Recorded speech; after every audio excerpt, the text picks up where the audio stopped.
Daratista ternyata masih melawan cekal. Bulan lalu Inul dicekal di Kalimantan dan Pelabuhan Ratu. Bulan Desember ini tepatnya di pergantian tahun seharusnya Inul pentas di Bekasi.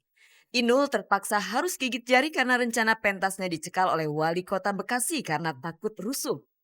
Kejadian beruntun yang menimpanya tersebut tentu membuat Inul harus mengurut dada. Dia merasa sudah mempersopan goyangan dan penampilannya, namun hujan cekal masih saja menimpanya. Saya sendiri pribadi.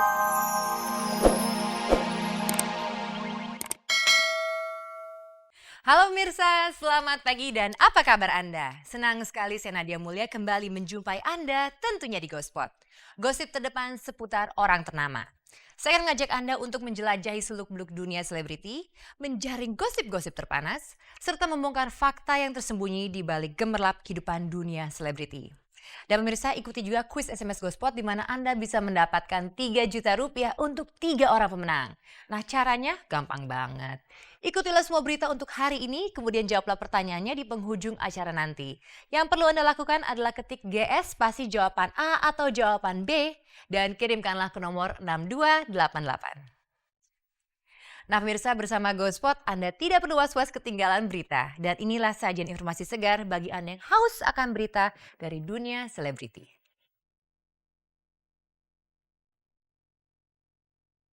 Pencekalan terhadap goyang ngebor Inul Daratista kembali terjadi di beberapa daerah. KD merambah ke layar lebar. Apakah KD sudah bosan dengan dunia tarik suara? Roma Irama dan Afin menyikapi secara berbeda atas gosip yang menerpa mantan istri masing-masing. Nabila Syakib berbicara terbuka tentang prospek karir dan cintanya. Pemirsa, ternyata goyang ngebornya Inul Daratista dianggap membahayakan. Buktinya nih dalam 2 bulan terakhir Inul sempat dicekal untuk manggung di 3 tempat yang berbeda. Nah pemirsa, Inul juga sempat berdalih bahwa selama ini dia sudah mengurangi kadar erotis dari goyang ngebornya. Tapi ternyata hantu cekal sepertinya masih terus menghantui dan mengejarnya. Nah pemirsa, kira-kira bagaimana tanggapan Inul terhadap kabar pencekalannya yang makin marak ini? Mari kita saksikan liputannya.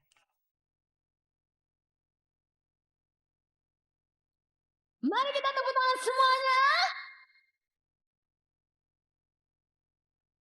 Goyang ngebor milik Inul Daratista ternyata masih melawan cekal. Bulan lalu Inul dicekal di Kalimantan dan Pelabuhan Ratu. Bulan Desember ini tepatnya di pergantian tahun seharusnya Inul pentas di Bekasi. Inul terpaksa harus gigit jari karena rencana pentasnya dicekal oleh wali kota Bekasi karena takut rusuh. Kejadian beruntun yang menimpanya tersebut tentu membuat Inul harus mengurut dada. Dia merasa sudah mempersopan goyangan dan penampilannya, namun hujan cekal masih saja menimpanya. Saya sendiri pribadi sudah merubah apa yang dikehendaki oleh masyarakat luas. Dan tolong dipikir, saya tidak memikirkan diri sendiri. Tapi seandainya acara-acara yang digagal, jangan sebelum pada saat hari H. Karena apa? Itu sangat mengecewakan hati saya. Iya, kecewa bukan karena apa? Karena yang bikin acara itu punya anak istri.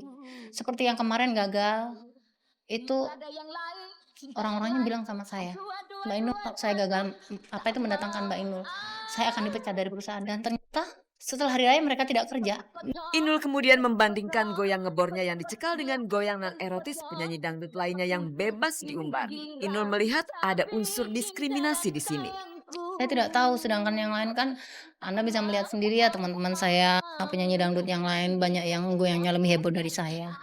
Itu nggak di demo, sedangkan yang obral kemana-mana dari bajunya dari atas sampai ke bawah mereka obral. Tapi Anda bisa melihat saya sangat hati-hati sekali untuk memilih baju untuk bisa dilihat di televisi. Nah yang salah gitu, mungkin ada unsur politik, mungkin unsur keagamaan, unsur iri dengki dan lain sebagainya, saya tidak tahu. Saya tidak mau suudon ya, karena apa yang terjadi pada diri saya ini sudah berlangsung 3 tahun. Inul kaya secara materi berkat goyang ngebornya. Inul juga kaya hujatan dan cekal dari goyang ngebornya itu. Inul seperti menghadapi buah si malakama. Kalau dia ingin membuang goyang ngebornya supaya tak lagi dihujat, rezekinya juga akan ikut terbuang. Itukah yang ada di pikiran Inul sekarang? Saya nggak mau mikir yang aneh-aneh, orang mau bilang apa terserah. Yang penting saya show must go on, so tetap jalan terus. Saya akan tetap berkarir sampai kapanpun dan saya tidak mau mendengarkan orang ngomong ABC. Yang penting saya akan tetap jalan terus. apapun kata orang, yang penting saya percaya diri bahwa Allah bersama saya dan pantang untuk mundur. Harapan saya mudah-mudahan, orang-orang yang merasa mencekal saya itu bisa berpikir jauh, jangan egois, jangan mementingkan diri sendiri. Karena ini Indonesia bukan Malaysia. Sedangkan Malaysia sendiri saya nyanyi di sana mereka welcome banget. Gitu, tidak, terlalu otoriter dengan agama yang dianut. Yang ku mau cintamu hanya padaku, yang ku ingin sayangmu satu. Pemirsa, kita tidak pernah bisa memaksa agar semua orang bisa suka dengan kita. Pemirsa, beberapa waktu yang lalu kita menyaksikan ketika Krisdayanti sowan kepada guru spiritualnya di Jember. Nah, kabarnya nih pemirsa, KD punya sebuah berita atau sebuah gebrakan yang akan mengejutkan kita semua. KD akan merambah ke dunia layar lebar. Nah, apakah upaya KD ini untuk bisa mendongkrak popularitasnya yang agak-agak sedikit mulai surut? Atau mungkin juga KD berencana ingin hijrah total ke layar lebar karena sudah cukup lama malang melintang di dunia tarik suara? Kira-kira yang mana pemirsa? Kalau begitu kita tanyakan saja langsung kepada Krisdayanti berikut ini.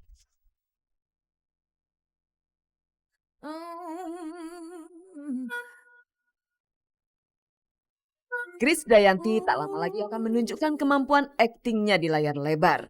Selama ini keterlibatan KD di dunia peran masih seputar sinetron. Namun sejauh ini pamor Krisdayanti lebih populer sebagai penyanyi. Makanya ia kemudian menyandang predikat diva pop. Hasratnya untuk merambah dunia film akhirnya terwujud setelah ia mendirikan rumah produksi KD Film. Untuk film perdananya ini KD menggandeng Rizal Mantovani sebagai sutradara serta bekerja sama dengan Multivision Plus. Demi kelancaran produksi filmnya itu kemarin KD menggelar syukuran. Ini cita-cita ya, jadi ini sekali lagi bukan orang bikin kita ikut bikin atau yang buat latar, tapi lebih kepada bersatunya energi kita untuk memberikan sesuatu yang berharga buat industri. Di sini industri film yang secara baru untuk saya, dan alhamdulillah diimbangi dengan bertemunya secara untuk produksi film yaitu oleh Mas Rizal Mantovani sebagai sutradara. Belakangan ini popularitas Yanti sebagai diva sedikit terbenam. Saat ini keberadaan grup-grup band sedang di atas angin. Kebanyakan orang menyukai album mereka. Dengan strategi KD beralih jalur ke dunia film ini, apakah itu asalnya dari saran guru spiritualnya Kiai Haji Mahmud Nahrawi? Justru ini dia menjadikan cita-cita saya jadi nyata, karena alhamdulillah visinya saya terbaca sama Anang. Justru Anang yang bisa realisasikan. Saya di sini mau makasih banget sama Anang yang juga bisa menarik sponsor-sponsor atau investor dari luar untuk mendanai film ini. Karena dia dikenal oleh masyarakatnya, oleh penikmatnya, dia multi talenta. Dia sudah membuktikan di sinetron. Di Malaysia ditawar film, udah 3 film menawar dia. Jadi animo itu terjadi. Nah, itulah yang membuat Yanti semakin aku mau main film serius. Kiprah KD ini adalah debut pertamanya di layar lebar. Ia akan memerankan tokoh Lila yang berprofesi sebagai pengacara. Sebagai sutradara, Rizal Mantovani mengolah konsep cerita yang serius ini menjadi sebuah komedi romantis. Meski KD memiliki suara emas, ia tak akan urun suara untuk soundtrack filmnya ini. Nah, ini uniknya di sini justru tidak ada Yanti, nggak ada nyanyi, yang termasuk juga termasuk seperti kuku yang nggak boleh, rambut hitam, no contact lens. Ya, jadi kita sudah memiliki semacam konsep image ya. Kita berdua udah ngebahas ini sebenarnya nanti tokoh Lila ini kita bikin romantic comedy gitu. Saya rasa satu genre yang cukup baru gitu. Kalau misalnya yang sekarang lagi sering kan horor ya. Ada juga baru-baru aja keluar beberapa film action gitu. Ada thriller juga baru keluar ya. Kita akhirnya memilih untuk melakukan sebuah genre romantic comedy yang saya rasa baru gitu. Dengan rumah produksinya ini, KD ingin mewujudkan mimpi-mimpinya untuk berakting di layar lebar. Apakah hal itu tidak mengganggu karirnya di dunia musik? Karena bisa diatur dengan baik. Dulu itu susah karena ya mungkin pengalaman ini ada pengalaman untuk memperbaiki schedule dan manajemen lebih jauh. Kan aku berapa kali dulu ngeritik manajemen Yanti. Akhirnya bisa diatur dengan baik sekarang. Jadi bisa diatur waktunya dengan keinginan dia bisa sejalan. Pasti setia menunggu.